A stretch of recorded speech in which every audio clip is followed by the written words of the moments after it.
ప్రియ దేవుని పిల్లరా, కృపా సత్య సంపూర్ణుడా, సకలాశీర్వాదములకు కారణభూతుడా, దేవా మీకే కృతజ్ఞతావందనములు, స్తుతులు, స్తోత్రం. ఆయన గతించిన కాలం అంతటి యందు కృప చూపారు. మమ్మలను ప్రేమించి చక్కదిద్ది ఈ దినము ఇట్లాగున సహవాసముగా కూడుకోవడానికి మీరు దయ చూపిన రీతిని బట్టి దేవా మీ కృతజ్ఞతావందనాలు. తండ్రి, మమ్మలను తండ్రి ఈ యొక్క డిసెంబర్ మాసం చివరి వారంలో మేమున్నాం. గడిచిన సమయం అంతటిలో మా ఎందుకు కృప చూపారు, కనికరించారు. అందుని బట్టి మీకు కృతజ్ఞతావందనాలు. దేవా మీరే మాట్లాడండి. నా ద్వారా ఒక సాధన వలె నన్ను ఉపయోగించుకొని చక్కటి ఉపదేశం మాకు అందించండి. తద్వారా శరీర సంబంధమైన జీవితంలో లోపాలు ఉన్నట్లయితే సరిదిద్దుకొని భక్తికి తగినట్లుగా మమ్మల్ని అందరినీ జీవింపచేయండి. మెరుగైన పరిస్థితుల్లో ఉద్యమం కలిగినట్లుగా ఆశీర్వాదంతో దీవెనతో బహుభివృద్ధిలోకి మమ్మల్ని అందరినీ తీసుకురామని ప్రాధాయపడుచున్నాం తండ్రి. దేవా ఇంకా రాలేని వారికి మంచి తరుణం దయచేయండి. వచ్చిన వారము జాగ్రత్తగా, శ్రద్ధగా, ఆసక్తిగా మీ వాక్కుని విని ఆ గద్దింపు మాటలతో మమ్మల్ని సరిదిద్ది శాంతి సమాధానం మా ఇంట్లోను, మా ఒంటిలోను, మా కుటుంబంలోను, మా దేశంలో దైత్యం అడుగుచు ఈ కొద్దిగా ప్రార్థన మీ సన్నిధిలో చేర్చుకుంటారండి.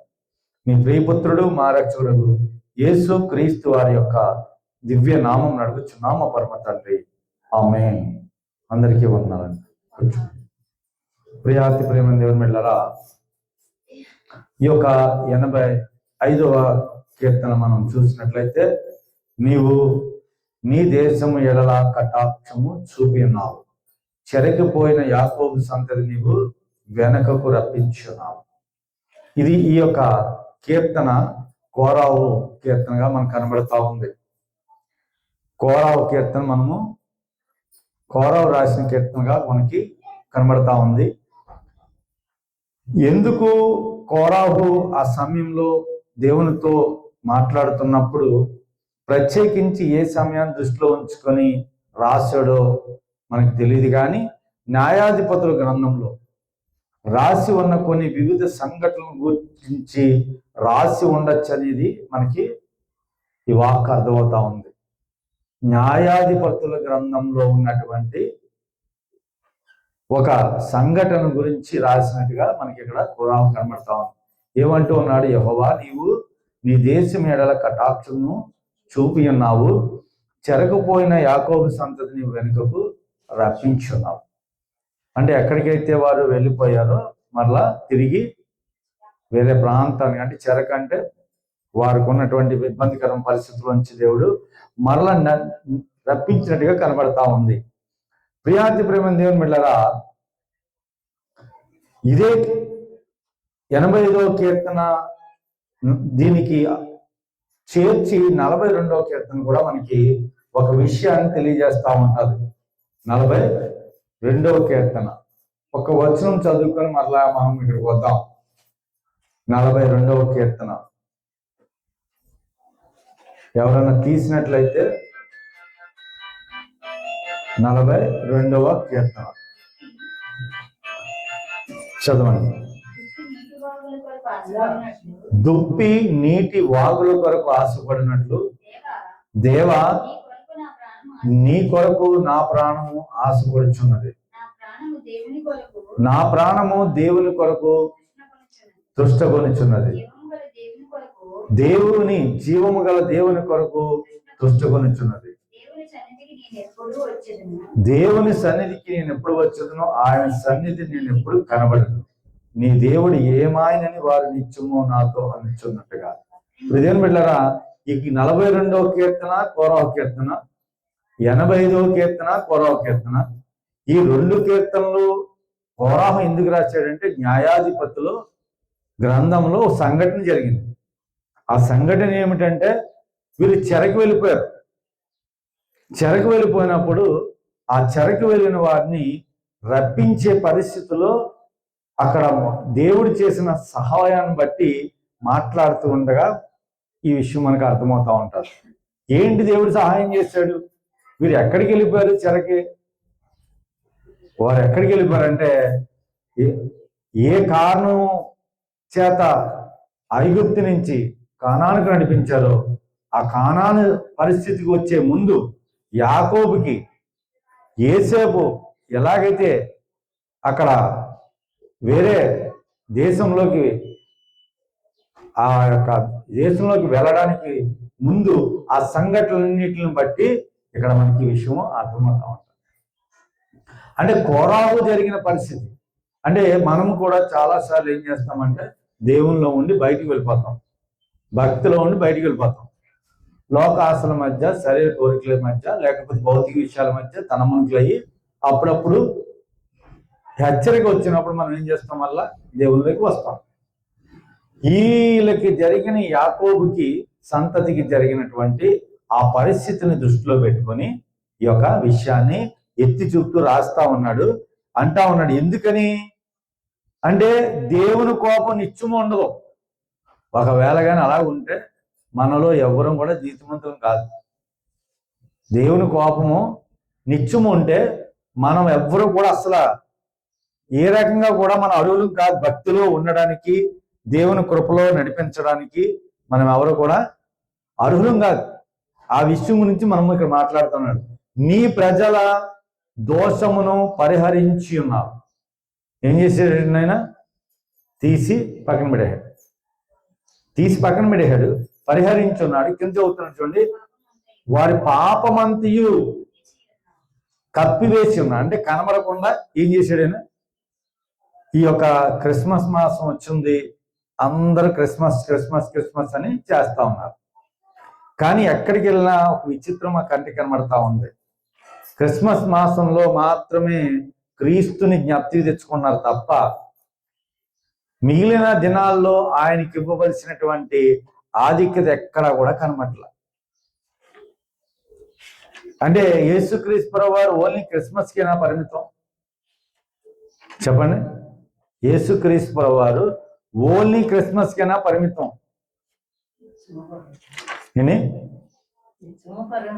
నిత్యము పరిమితమే. కానీ ఇప్పుడు ఏమైపోయింది? క్రిస్మస్ లో ఉన్న అడావడి, డిసెంబర్ మాసంలో ఉన్న అడావడి ఎక్కడా కూడా ఏ కోసాన మిగిలిన 11 నెలలు కనబట్ల. కాకపోతే ఒక విషయం మాత్రం చేస్తూ ఉంటారు, ఆదివారం కొద్దిగా అలవాటు పాటిస్తూ ఉంటారు కొద్దిగా. కానీ ఆయన ఏం చేశాడు?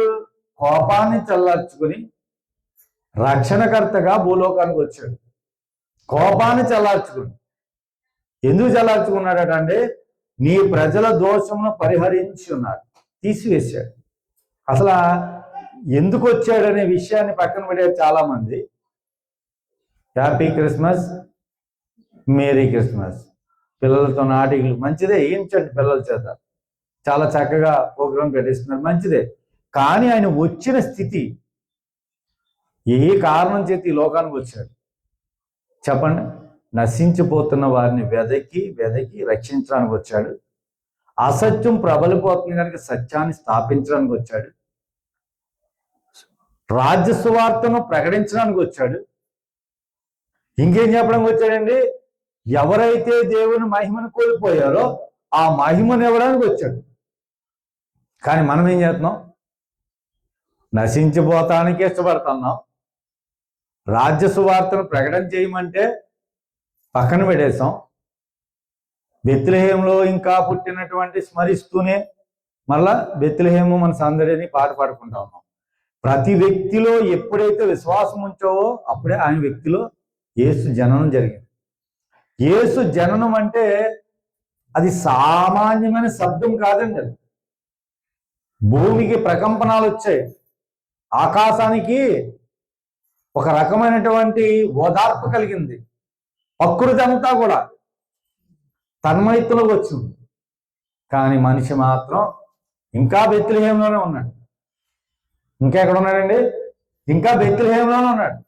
ఆయన ఆ రోజు ఎందుకు పుట్టాడు, ఎందుకు వచ్చాడు, ఎందుకు మరణించాడు, ఎందుకు తిరిగి లేచాడు? మరలా మధ్యాకాశానికి రాబోతూ ఉన్నాడు. వస్తున్న సమయానికి ఒక విశ్వాసి, ఒక నీతి యావత్తు సత్యంలో స్వతంత్రులైన వ్యక్తి ఎలా ఉండాలి? ఎలా ఉండాలి? కొత్త బట్టలు వేసుకుంటే సరిపోద్దా? ఇంటికి సున్నాలు వేసుకుంటే సరిపోద్దా? అందుకే అంటాడు ఆయన, మీరు ఎలా ఉన్నారటండి? గోడ కొట్టిన సమాధుల వలె ఉన్నా అంటాడు. పైన మెరుపు వచ్చేసింది, లోపల ఏమైపోయింది?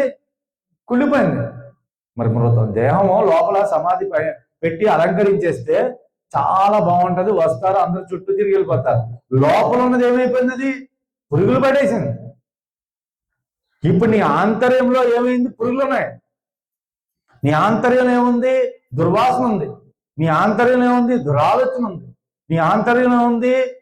నీ కొరకే బతికే బుద్ధం. క్రైస్తవ్యం అది చెప్పట్లా, క్రీస్తుని అనుసరించేది చెప్పట్లా.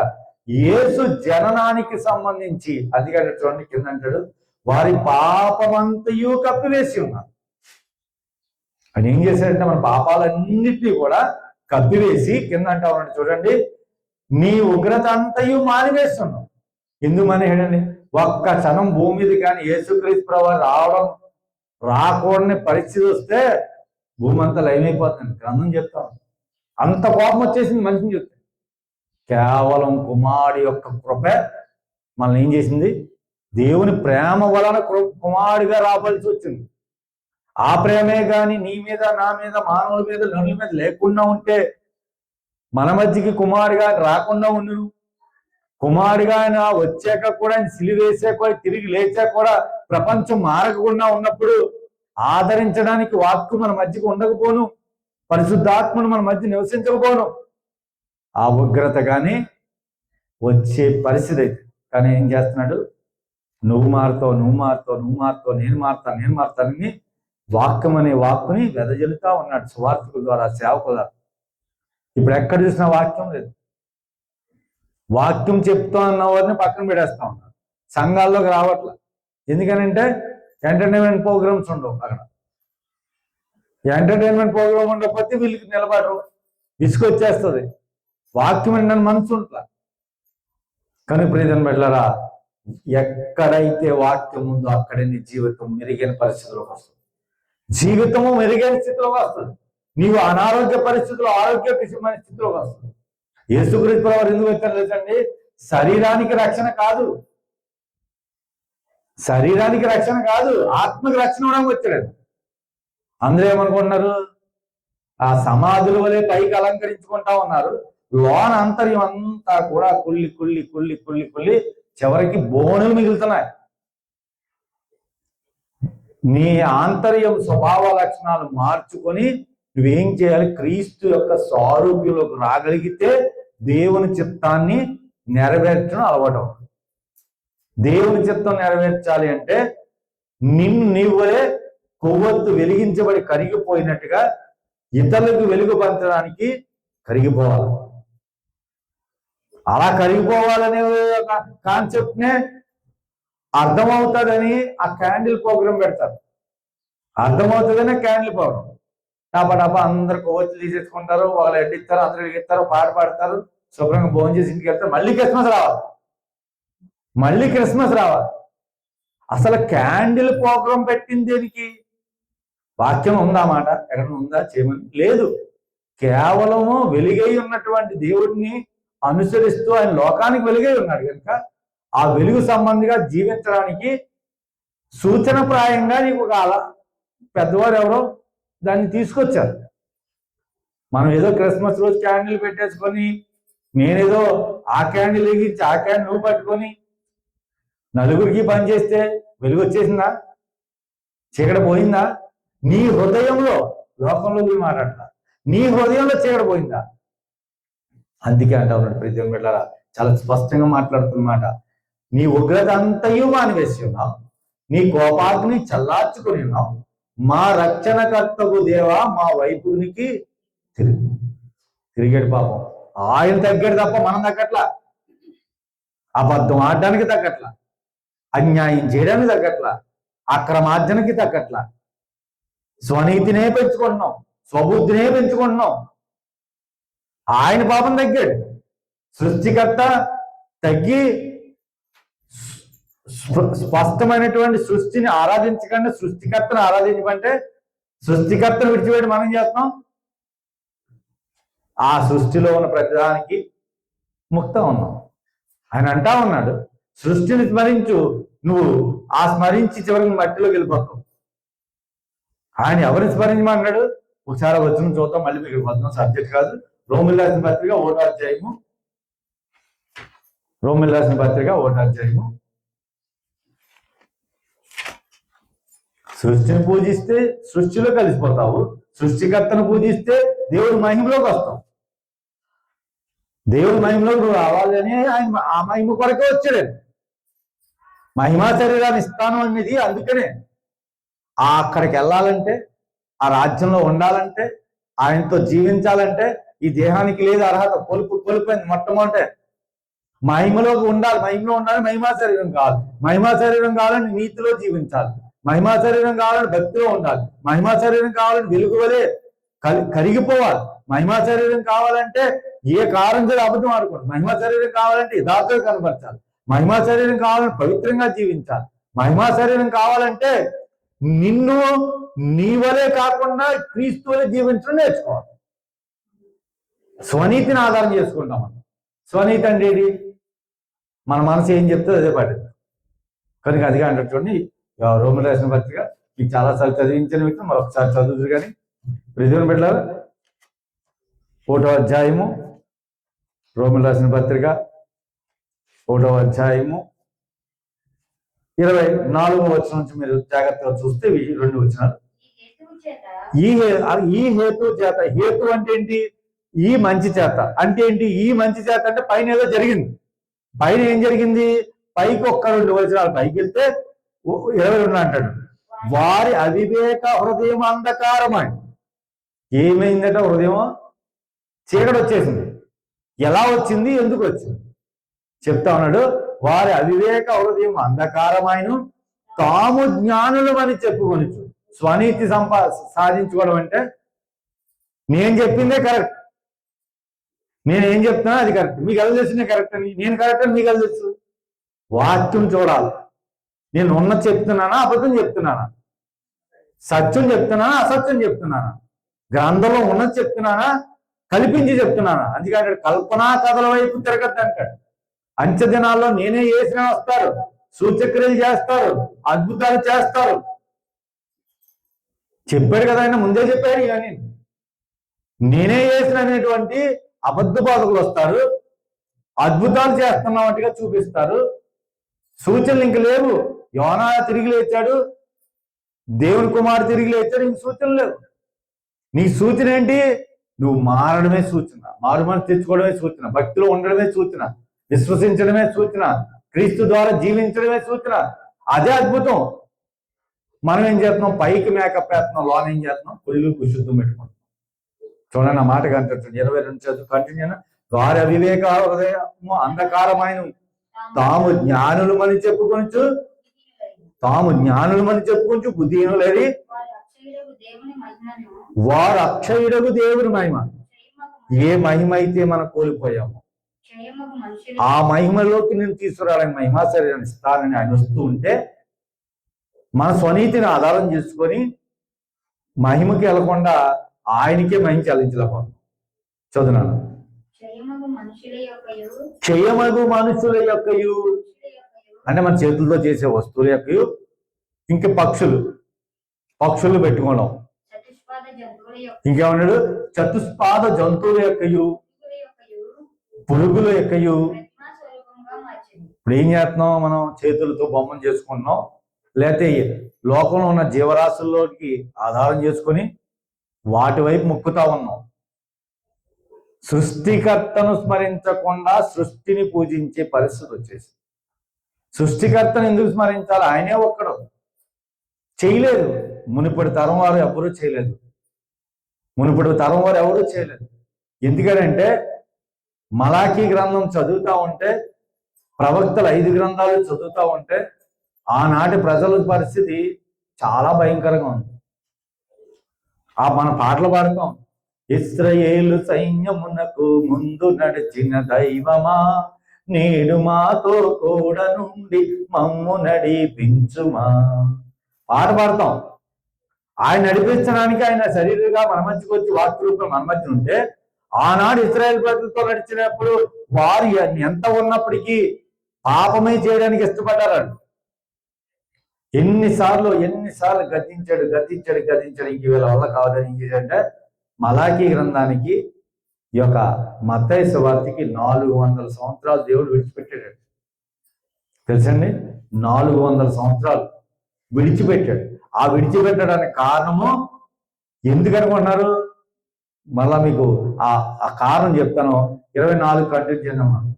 ఈ హేతువు చేత వారు తమ హృదయములు దురాశను అనుసరించి ఏం చేశారటండి? పైన ఒక హేతు ఉంది. ఏంటది? పక్షుల యొక్కయు, జంతువుల యొక్కయు, పురుగుల యొక్కయు ప్రతిమా స్వరూపముగా స్థాపించి వాటికి మొక్కి, వాటికి మొక్కడం కారణం ఏంటట? ఈ హేతువు చేత వారి హృదయంలో ఏముందట? దురాశ ఉంది. ఏంటి దురాశ?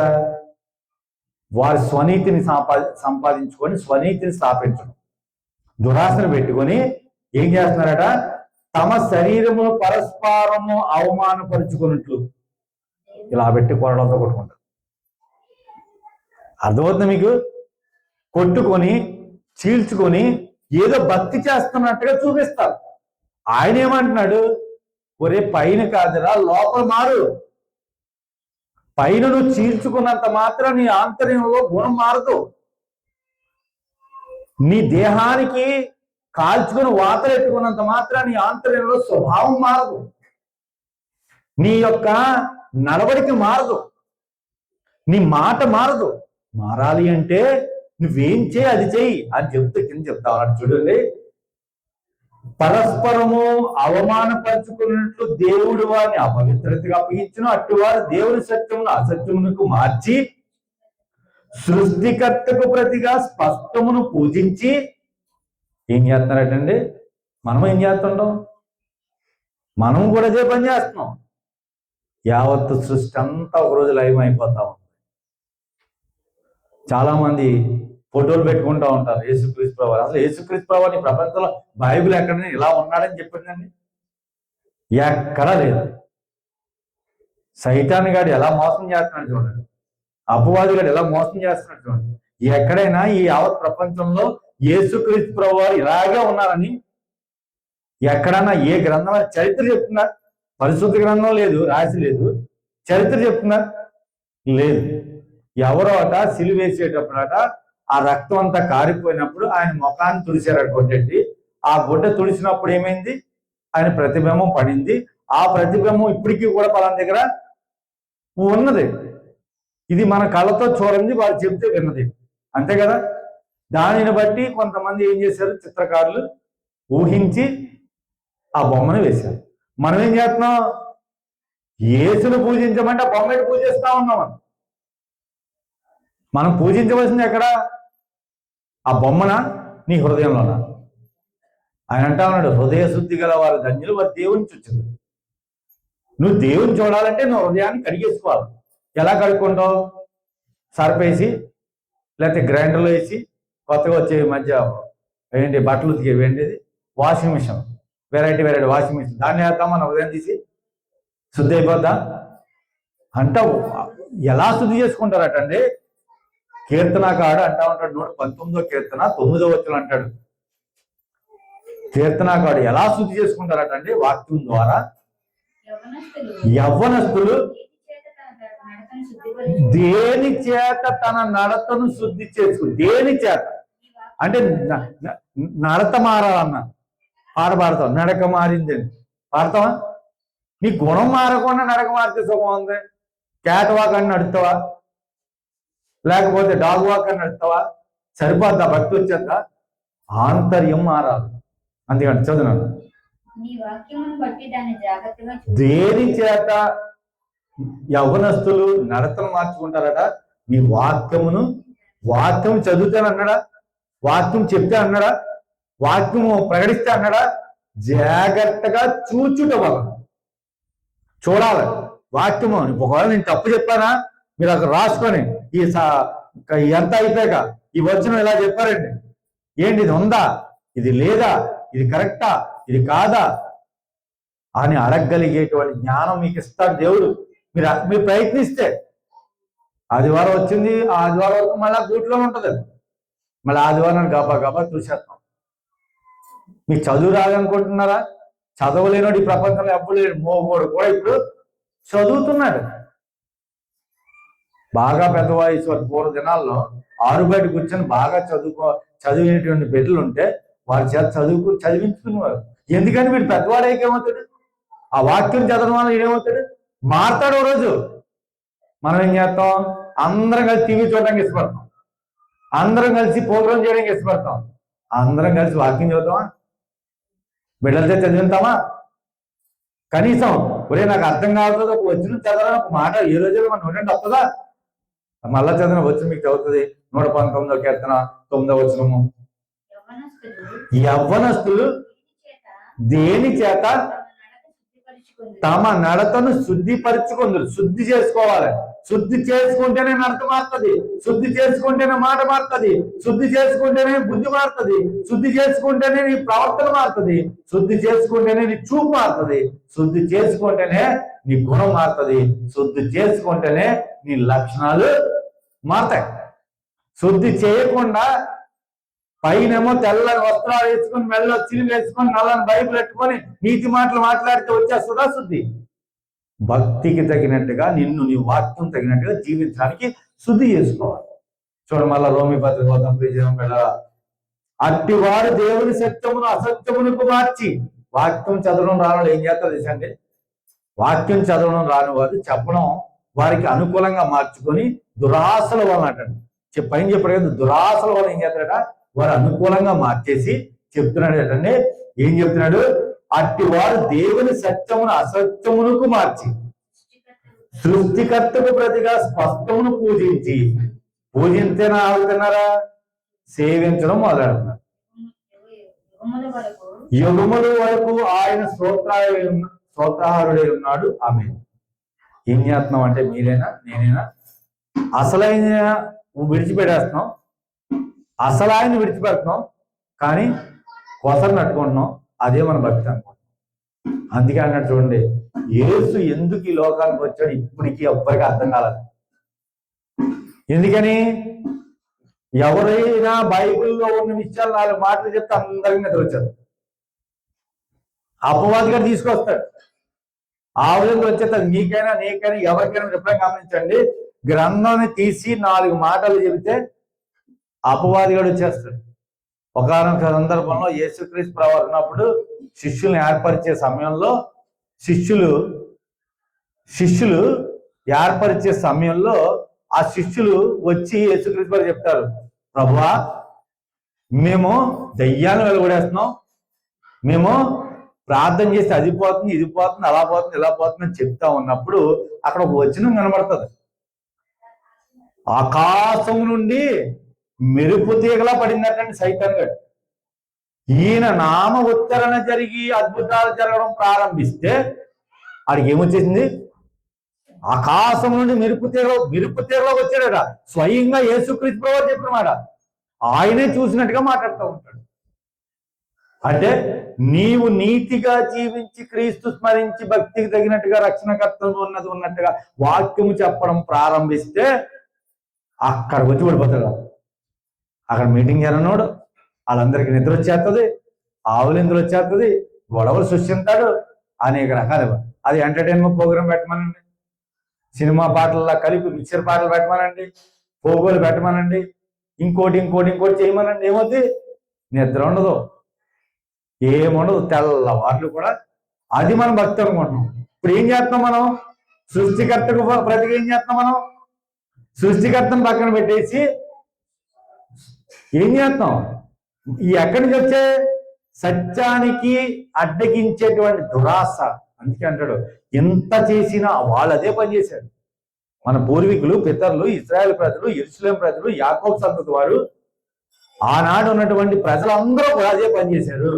ఆ పని చేసినప్పుడు 400 సంవత్సరాలు ఏం చేశాడ? దాన్ని నిశ్శబ్ద కాలం అన్నారు. నిశ్శబ్ద కాలము, చీకటి కాలము. ఎందుకు 400 సంవత్సరాలని మౌనం ఉండిపోయి చెప్పమంటారా? మలాకీకి అమ్మాయికి రాయలేదు ఎక్కడ. ఎందుకు రాయలేదు తెలుసండి? అప్పుడు ఆయన క్రీస్తుని పంపడానికి అంత సరళం చేశాడు. 5 చరిత్రలు ఉంటాయండి మనకి గ్రంథంలో కనబడదు, కానీ అసలు ఆ కాలంలో జరిగినటువంటి చరిత్రలు మనకు కనబడతాయి. అలెగ్జాండర్ ఒకరు, మస్పిడోస్ ఒకరు, ఇంకా వారి యొక్క రోమీ సామ్రాజ్యం ఒకటి, చివరికి వచ్చేది రోమా సామ్రాజ్యం వస్తుంది. ఆ రోమా సామ్రాజ్యం వచ్చినప్పుడు ఒక చట్టం తీసుకొస్తారండి. ఇప్పుడు కూడా అదే చట్టం వస్తా ఉంది క్రీస్తు రావడానికి ఒక సూచనగా. ఏంటి చట్టం తెలుసండి? రోమా చక్రవర్తి వారు మొత్తం కైసర్ అనేటువంటి ఒక వ్యక్తి ప్రపంచ పాలన అంటే ఈ లోకమా పాలిస్తూ లోకానికి కౌంటింగ్ వేయడం మొదలెట్టాడండి. అప్పుడు యేసుక్రీస్తు ఎవరు వచ్చారు. ఎవరికైనా వచ్చిన ఎప్పుడన్నా మీరు లెక్కలో తీసుకున్నారా? ఎప్పుడైనా చదివారా? ఒకసారి వచనం చదివి మనం ఇక్కడికి వచ్చేద్దాం. లూకాసు వార్త 2వ అధ్యాయము ఎవరైనా తీస్తే 1వ వచనం నుంచి ఒక్కసారి తీయండి. ముందు వారం ఇచ్చారు, చదివించారు. 1వ వచనం లూకాసు వార్త 2వ అధ్యాయము. ఆ దినములో, ఏ దినములు అంటండి? ఆ దినాలు ఏంటి? మీరు 1వ అధ్యాయం అంతా చదవాలి. ఆ దినాలు తెలియాలంటే ఏం చేయాలి? 1వ అధ్యాయం చదవాలి. 1వ అధ్యాయం అంతా ఏముంది? యేసుక్రీస్తు ప్రభువు వస్తా ఉన్నారు. ఆ వచ్చే సమయానికి ఏముంది, ఎలా జరుగుతా ఉంది, ఆ దినాలు అంటే ఆ దినాల్లో ముందు జరిగిన పరిస్థితి. లూకాసు వార్త 1వ అధ్యాయం అంతా చదివిన తర్వాత వచ్చిన 2వ వచనంలో, 2వ అధ్యాయం 1వ వచనంలో, ఆ దినములలో రోమా సామ్రాజ్యం ఏం చేస్తున్నట్టండి? సర్వలోకమును కదా అంటే ఏంటి? అంటే లేదు అక్కడ యెరూషలేము అని చెప్తుంది రాసి ఉందా, లేదా మరి ఏదైనా వీధి పేరు రాసి ఉందా? సర్వలోకమునకు ప్రజా సంఖ్య. ఏ సంఖ్య అండి అది? అంటే ఏ దేశంలో ఏ నరుడు ఉన్నాడో, అడవిలో ఉన్నా, కొండలో ఉన్నా, గుహలో ఉన్నా, ఇంట్లో ఉన్నా, సందులో ఉన్నా, దేశంలో ఉన్నా, రాష్ట్రంలో ఉన్నా, ఏ ప్రపంచం ఏ నలుముక్కలో ఉన్నా ప్రజా సంఖ్య. ఇదిగో మీకు ఇదే సూచన. యేసుక్రీస్తు ప్రభువారు వచ్చే మొదటి జనన సంఖ్య సమయానికి ప్రజా సంఖ్య రాయబడింది. ఎక్కడ? ప్రపంచమంతా. ఇప్పుడు ప్రపంచమంతా చిప్ చేస్తా ఉన్నారు. ఇంకా మీకు 666వ ముద్ర ప్రకటన గ్రంథంలో ఉంటుంది. దాని గురించి ఎప్పుడో మీకు చెప్తాను. ఇప్పుడు కొత్తగా కొన్ని దేశాల్లో స్టార్ట్ చేశాడు. ప్రపంచమంతా కూడా మీరు ఎక్కడైనా పుట్టు, ఏ దేశంలోనే పుట్టు, ఏ హాస్పిటల్లోనే పుట్టినట్టు నీకు ఏం వేస్తారు? చిప్ పెడతారు. ఆ చిప్పును బట్టి ప్రపంచ జనాభా కౌంటింగ్ వచ్చేస్తుంది. చూడ వచ్చిన ఆ దినములలో సర్వలోకమునకు ప్రజా సంఖ్య వ్రాయవలని కైసర్. ఈ కైసర్ ఏం చేస్తాడండి? ఆగస్టు వలన ఆజ్ఞ. ఇది కూరీనియా సిరియా దేశపధిపతి ఉన్నప్పుడు జరిగిన మొదటి ప్రజా సంఖ్య. అప్పుడు వచ్చారు యేసుక్రీస్తు. ఇప్పుడు మళ్ళా ప్రపంచానికి సర్వలోకానికి ఇప్పుడు ఏం చేస్తున్నారు? చిప్ స్టార్ట్ చేస్తున్నారు. ఆయన వస్తున్నాడా లేదా? రాబోతున్నాడా లేదా? ఇంకొకటి సూచనగా కూడా ఆయన చెప్పారు, నేను వచ్చే టైంకి ప్రపంచం అంతా సువార్త ప్రకటించబడుతుంది. ఇప్పుడు ప్రపంచం అంతా సువార్త ప్రకటించబడుతుందా లేదా? మీరు ఎవరైనా చూడండి, స్మార్ట్ ఫోన్ ఉన్న ఏరియాలో వాళ్ళు చదవల వారు కూడా క్రీస్తు అంటే తెలియని వారు కూడా ఇలా టచ్ చేస్తే ఎవరో ఒకరు వాక్యం చెప్తే వాక్యం వస్తుంది. వాళ్ళు చదువుతున్నారా, వింటున్నారా, చూస్తున్నారా లేదా? ఇప్పుడు ప్రపంచం అంతా ఏమవుతుంది? సువార్తకు ఏమైపోతుంది? వెళ్ళిపోతుందా లేదా? అంటే యేసుక్రీస్తు ప్రభువు అతి దగ్గరలో ఉన్నారు లేదా? ఆయన ఒకప్పుడు మొదటిసారి వచ్చినాడు, కోపం చల్లార్చుకున్నాడు, ఉగ్రత చల్లార్చుకున్నాడు. అదిగా చెప్తున్నాడు కోరావు గారు. చూద్దాం, మళ్ళీ వచ్చేద్దాం. 85వ కీర్తన. నీ ఉగ్రత అంతయు మానివేసి ఉన్నావు, నీ కోపాగ్ని చల్లార్చుకొని ఉన్నావు. మా రక్షణకర్తవు దేవా, మా వైపునకు తిరుగుము, మా మీదనున్న నీ కోపము చాలించుకున్నాడా లేదా? చాలించుము తలదు అన్నాడు. మా మీదనున్న నీ కోపం చాలించుము, ఎల్ల కాలము మా మీద కోపగించదవా. మరలా అన్నాడు, తరతరములు నీ కోపము సాగించదవా.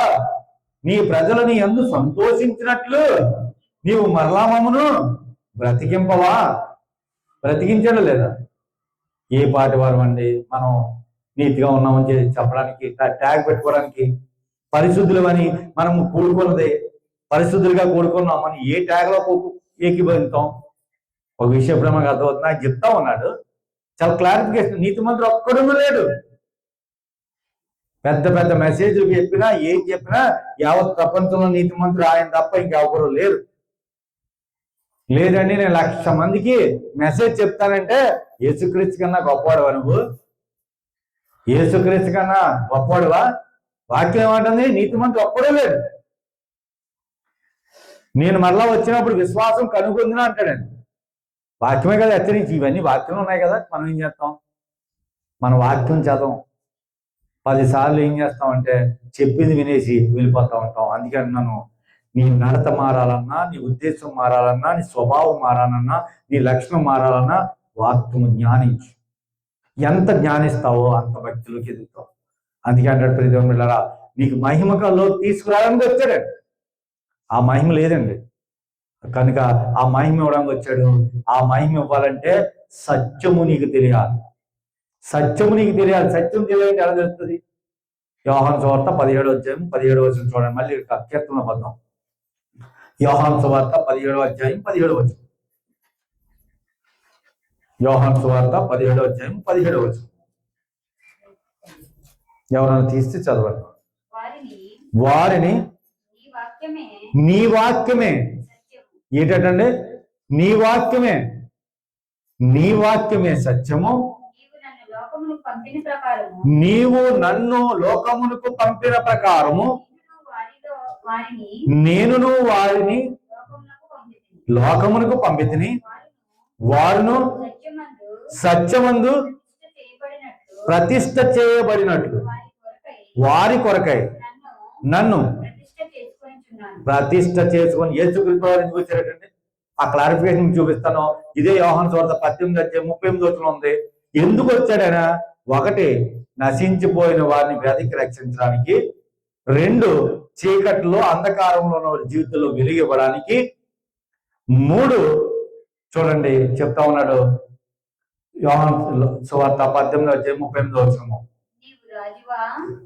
నీవు రాజువా ఆయనను అడుగగా యేసు నీవన్నట్టే నేను. అప్పుడు ఎప్పుడైతే కైసేరు సర్వలోకానికి ప్రజాసంఖ్య రాసి రాజుగా ప్రకటించుకొని భూ సంబంధం రాజుగా ఉంటే పర సంబంధమైనటువంటి దేవుడు భూలోకానికి ఇచ్చేసి సర్వలోకానికి, ప్రపంచానికి, భూమికి, ఆకాశానికి, సర్వ ప్రపంచానికి, ప్రపంచము మొత్తమునికి ఆయన ఏమన్నాడండి? ప్రభు అయి ఉన్నాడు, రాజు అయి ఉన్నాడు. ఆ రాజుకి మరలా బయట ఉన్నటువంటి ఒక పిలాతు ఏమన్నాడు? నువ్వు రాజువా? అప్పుడు అంటా ఉన్నాడు నేను రాజునే, కానీ సత్యమును గురించి ఎందుకు వచ్చాడండి ఆయన భూలోకానికి? క్రిస్మస్ అంటే ఏంటి? 1 నిదానించి గమనిస్తే నశించిపోయిన వారు వెదకి రక్షించడానికి వచ్చాడు. వెలుగు సంబంధంగా నేను తీర్చిదిద్దడానికి వచ్చాడు అంధకారంలో ఉన్న వాళ్ళకి. 3 సత్యంలో నిన్ను స్థాపించి సత్యం గురించి సాక్ష్యం చెప్పడానికి వచ్చాడు. సత్యంలో స్థాపించాలంటే ఏం చేయాలి? వాక్యం జ్ఞానం చేయాలి. వాక్యం వాక్యం వాక్యం. మంచి భోజనం తిన్నామండి, అది ఎక్కడికి వెళ్తుంది? కడుపులోకి వెళ్తుంది. ఆత్మలో వాక్యం వెళ్ళకుండా, నీకు దేవుని మాటలు వెళ్ళకుండా కడుపు ఎలా నిండుతుంది? దేహానికి కడుపు నిండుతుంది, ఆత్మ కడుపు ఎలా నిండుతుంది? వాక్యం వినాలి. సత్యాన్ని అడ్డగించే రోజులు ఇవి. దురాశల వలన సృష్టికి ప్రతిగా స్పష్టమును పూజించే గుణాకరమైనటువంటి స్థితి నీవన్నా నేనన్నా తెలుసుకొని వాక్యం చెబుతుంది విని ఆ వాక్యము ఏదైతే హెచ్చరిస్తుందో తెలుసుకొని సత్యము తగినట్లుగా ఆ సత్యానికి సాక్షిగా మన మధ్యకు వచ్చాడు. విశ్వాసం ఉంటేనే, మీకు ఎన్నోసార్లు చెప్పాను, కర్త ఆయనే, కర్మ ఆయనే, క్రియలు కూడా నువ్వు ఆయనకే కర్త కర్మ క్రియలు లేకుండా నువ్వు సృష్టిలోకి జీవించలేవు. విశ్వాసముకు మూలము ఆయనే. ఎవరైనా చెప్పండి? యేసయ్య. అందుకే యేసు అంటే పేరేటండి? రక్షకుడు. ఆ రక్షకుడు అనే పేరు యేసులోనే ఉంది. ఆ పేరు రక్షకుడు అనే పేరు ఉన్న మనము రక్షించబడ్డాం అనుకుంటూ రక్షణ లేకుండా జీవించే పరిస్థితి మనకు వచ్చేసింది. కానీ దేవుని బిడ్డలారా, ఇప్పుడు మళ్ళా 85వ కీర్తనలోకి వచ్చేద్దాం. మీకు ఈ విషయం అర్థం అవుతుంది. 7వ వచనం తీయండి ఎవరని చదివితే. యెహోవా నీ కృప మాకు కనపరచుము. ఇది ఏ కాలం అండి? ఇది కృపే గాని లేకపోతే నువ్వు ఏ పాటి వాడివి, ఏ మంచి చేసావని, ఏ నీతి చేసావని, ఏ న్యాయం జరిగించావని, ఏ యథార్థత కనపరిచావని, ఏ పరిశుద్ధత నీలో ఉందని, ఏ పవిత్రత నీ గుణంలో ఉందని అని ఏమంటాడు చూడండి. యెహోవా నీ కృప మాకు కనపరచుము, నీ రక్షణ మాకు దయచేయము. దేవుడైన యెహోవా సెలవిచ్చు మాటను నేను చెవిని పెట్టేదను. పెడుతున్నామా మనందరం? మొన్న ఒక అతను అంటున్నాడు, దేవుడు చెవులు ఇచ్చాడు కదండి, ఈ చెవులను చెల్లి ఈ చెవులను తెచ్చాడు. ఓ చెవి ఇస్తే బాగుండు, లోనికి వెళ్ళిపోండి, కుట్టేసుకో చెవు ఉంటుంది, లోనికి వెళ్ళి. దేవుడు 2 చెవులు ఇచ్చింది మంచి విచక్షణ జ్ఞానం కలిగే మాటలు వినమని, చెడు మాటలు వస్తే బయటికి పంపించమని, మంచి మాటలు వస్తే హృదయంలో దాచుకోమని. తిరగేసి ఆయనకే మళ్ళీ ప్రశ్న, నువ్వు 2 చెవులు ఇచ్చావు అందుకే బయటికి వెళ్ళిపోతున్నాయి. చెడు మాటలు బయటికి పంపించు, వినకుండా అప్పుడు మూసుకో, అది చెప్తా ఉన్నాడు. అది మానేస్తాం మనం. దేవుడు 2 చెవులు ఇచ్చాడు కదండి. తిరిగి ఆయనకి ప్రశ్నించే స్వభావం అంటే ఏంటి? దురాలోచనలు కలిగిందంటాడు చూడండి. ఆయన తన ప్రజలతోనూ తన భక్తులతోనూ శుభవచనం సెలవిచ్చును. వారు మరలా బుద్ధిహీనులు కాకుందురు కాక మన దేశంలో మహిమ నివసించినట్లు ఆయన రక్షణ ఆయనకు భయపడి వారికి సమీపముగా ఉన్నది. ఎవరికి సమీపంగా ఉంది రక్షణ? ఆయన యందు నమ్మిక ఉంచి భయం కనబరిస్తే. ఆ భయం ఎక్కడ వస్తుంది? పాపం చేస్తే నువ్వు భయపడతావు, అబద్ధం ఆడితే భయపడతావు, తప్పుడు చేస్తే భయపడతావు, మోసం చేస్తే భయపడతావు. ఎందుకని? క్రీస్తుని నమ్మావు గనక, ప్రభువుని తెలుసుకున్నావు గనక, రక్షకుడి గురించి జీవిస్తున్నావు గనక నువ్వేం చేస్తావు? ప్రతిరోజు భయం భయం భయం భయం. నిన్ను చూస్తే లోకానికి భయం, పాపాన్ని చూస్తే నీకు భయం కలగా. మీకు అర్థమవుతుంది లేదో? నిన్ను చూస్తే లోకానికి భయం, నువ్వు పాపానికి భయపడాలి. మనం ఏం చేస్తాం? పాపాన్ని పెనవేసుకొని లోకంలో కలిపేసుకొని అన్ని మనకు కావాలి. ఆయనకి అక్కర్లేదు, ఆయన అక్కర్లేదు. ఎవరైనా అక్కర్లేదు? క్రీస్తు అక్కర్లేదు మనకి. లోకంలో అన్ని ఉంటే చాలనుకుంటాం. కనుక దేవుని బిడ్డలారా, కింద అంటే చూడండి, దేవుని బిడ్డలారా, కృపా సత్యములు కలుసుకొనినవి. కృపా సత్యములు ఏమేయండి? కృప కలుసుకుంది, ఇప్పుడు సత్యం కలుసుకుంది. ఏ సత్యాన్ని అయితే ఆయన స్థాపించాడో వెతికాడా లేదా? మనందరినీ నశించుకొని మనం వెతికాడా? వెలిగించాడా? వెలిగించిన తర్వాత ఏం చేశాడు? సత్యం వాక్కును అందించాడా? వాక్యం అందించడానికి ఏం చేశాడు? సత్యాన్ని ఇప్పుడు స్థాపించాడా? సత్యాన్ని సాగి ఇప్పుడు ఏం చేస్తాడండి? కృపలో కలిపాడా లేదా? మీకు అర్థమవుతున్న మాటలు? కృపలో కలిపాడా లేదా? ఎలా తీసుకొస్తున్నాడు చూడండి, ఒకదాన్ని వెంబడి. రక్షణలో భద్రం చేసే పరిస్థితి గమనిస్తా ఉందండి. ఇప్పుడు కృప ద్వారా ఏం చేశాడు? సత్యం ద్వారా కృపలో కలిపాడు. చూడండి, కృపలో కలిపేవన్నా చూడండి. నీతి సమాధానము ఒకదాని ఒకటి ముద్దు పెట్టుకునివి భూమిలో నుండి సత్యము మొలుచును. నిన్ను ఒక ఆయుధంగా వాడుకుంటున్నాడు. ప్రీతం బిడ్డ, సహోదరి సోదర, నీ హృదయంలో మొలిచిన వాక్కులు భూమిలోకి ఫలదాయకమైన జీవితంలోకి రావడానికి ఆయన ఉపయోగించుకుంటా ఉన్నాడు. కనీసం నా హృదయంలో మొలిచిన వాక్కుని తీసుకెళ్ళి ఇలా విని అలా వెళ్ళిపోతాం. మళ్ళా ఆదివారమే రావాలి, అప్పుడు తీస్తాం గూట్లోంచి ఏం తీస్తామన్నప్పుడు. మా చిన్నప్పుడు పాట వచ్చేది, గూట్లో పక్షి గుడుక్కుమని మింగిందట. మీరు అన్నారు మా ఈ చిన్నప్పుడు, ఇప్పుడు లేవు ఇప్పుడు అలాంటి పాటలు, పిల్లలకి అర్థం కావు. గూట్లో పక్షి గుడుక్కుమని మింగిందట, అలా చేస్తాం గూట్లోంచి మనం. కానీ ప్రియమైన బిడ్డ, వాక్కు జ్ఞానం ప్రతిరోజు చదవాలి. ఎంత చదివితే అంత మేలు. కింద అంటారు చూడక, ముగించేస్తాను. భూమిలో నుండి సత్యము మొలచును, ఆకాశములో నుండి నీతి పారజీవుతును. యెహోవా ఉత్తమైన దానిని అనుగ్రహించును, మన భూమి దాని ఫలమిచ్చును.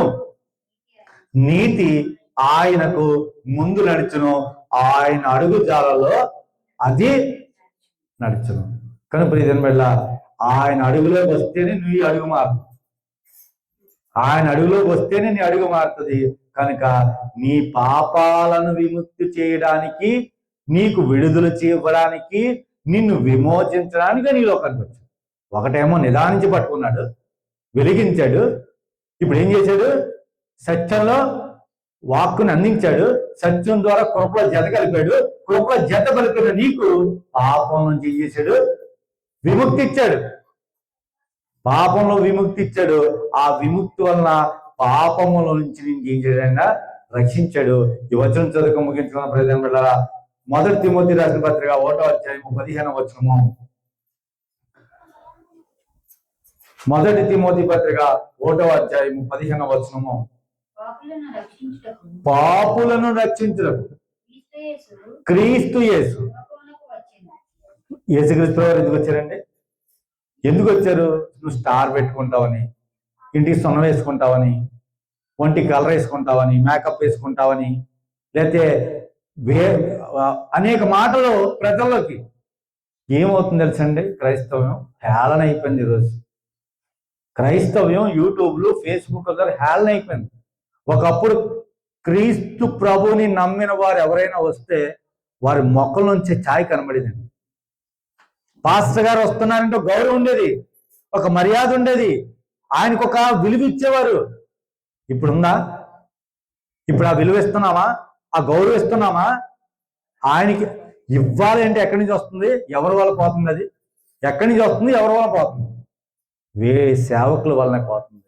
వాక్యము లేకుండా విశ్వాసిని ఏం చేస్తున్నాడు? పెంచుతా ఉన్నాడు. ఆ పెంచినటువంటి ఆ విశ్వాసి ఒకరోజు ఏమైపోతున్నాడు? లోకానికి, లోక అన్యాచారాలకి, సృష్టికర్తకు బదులుగా స్పష్టమును పూజించే గుణానికి, వెలుగు సంబంధమైన జీవితానికి తగినట్టుగా ఉండకుండా అంధకారమయమైపోతున్నాడు. చివరికి ఏమైపోతున్నాడు? నీరసించిపోతున్నాడు, నీరు గారిపోతున్నాడు. ప్రభువా ప్రభువా అని పెదాలతో పలికే స్థితికి వస్తా ఉన్నాడు.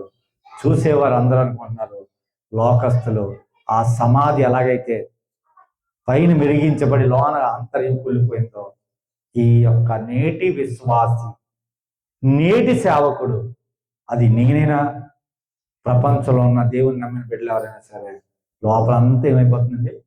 పురుగులు పెట్టేస్తా ఉంది. చివరిగా మనం ఒక మాట చూద్దాం. లోకాసు వార్త 5వ అధ్యాయం 32. ఇంకొక 2 వచనాలు ఉన్నాయి, ముగించేస్తాను. లోకాసు వార్త 5వ అధ్యాయం 32. ఎవరు తీస్తే త్వరగా చదవండి ప్రియమైన బిడ్డలారా. మారు మనసు పొందుడికై, మారు మనసు పొందడానికే పాపులను పిలువ వచ్చింది. యేసుక్రీస్తు ఎందుకు వచ్చారండి? మారు మనసు పొందుతావని పాపుల్ని, నీతిమంతుల పిలువ రాలేదని ఎవరితో చెప్పండి? ఆ రోజు చెప్పాడు. కానీ ఇంకా ఇప్పటికీ ఎవరికి అర్థం కాల. ఇంకా బెత్లెహేము పాటలేమని పాడుతున్నాం, ఇంకే గొర్రెల కాపరి సందడి చేస్తున్నాం, ఇంకా జ్ఞానులే గుర్తు చేసుకుంటున్నాం, పాపాన్ని మాత్రం తీసివెళ్ళిపోతున్నాం. చేస్తున్నామంటారా? ఇంకో మాట మాట్లాడుతూ ఉన్నాడు ప్రియమైన బిడ్డలారా. ఆయన ద్వారా మనల్ని ఏం చేస్తున్నాడంటే మహిమలో తీసుకెళ్ళడానికి జీవించాలనుకుంటాడు. చివరి వచనం చదువుకుందాం. యోహాను పత్రిక 4వ అధ్యాయము 9వ వచనం మనం చూసినట్లయితే, మనందరూ ఏం చేసండి? వైద్యుడు ఎవరికి కావాలండి? వైద్యుడు ఎవరికి కావాలి? అనారోగ్యం ఉన్నవాడికే కావాలి కదా. ఆరోగ్యవంతుడికి వైద్యం కావాలా? మనందరూ అనారోగ్యస్తులం. దేంట్లో అనారోగ్యం ఉందండి? శరీరానికి కాదు, ఆత్మకి అనారోగ్యం ఉంది. అందుకే ఆయన వచ్చాడు.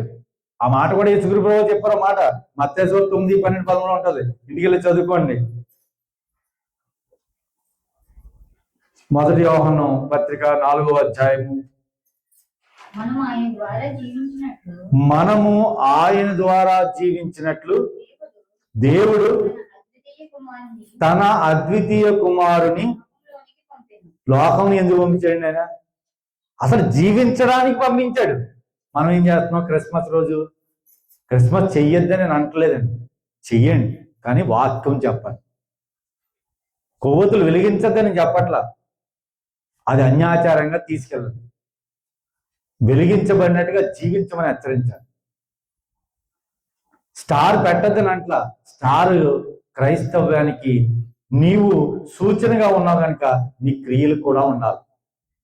స్టార్ పెట్టేస్తే ప్రయోజనం లేదు. ఆ స్టార్ పెట్టుకున్నట్లుగా నీలో స్టార్ ఎలగాలి, నీ నడవడిక మారాలి. అందుకు చెప్తా ఉన్నాడు.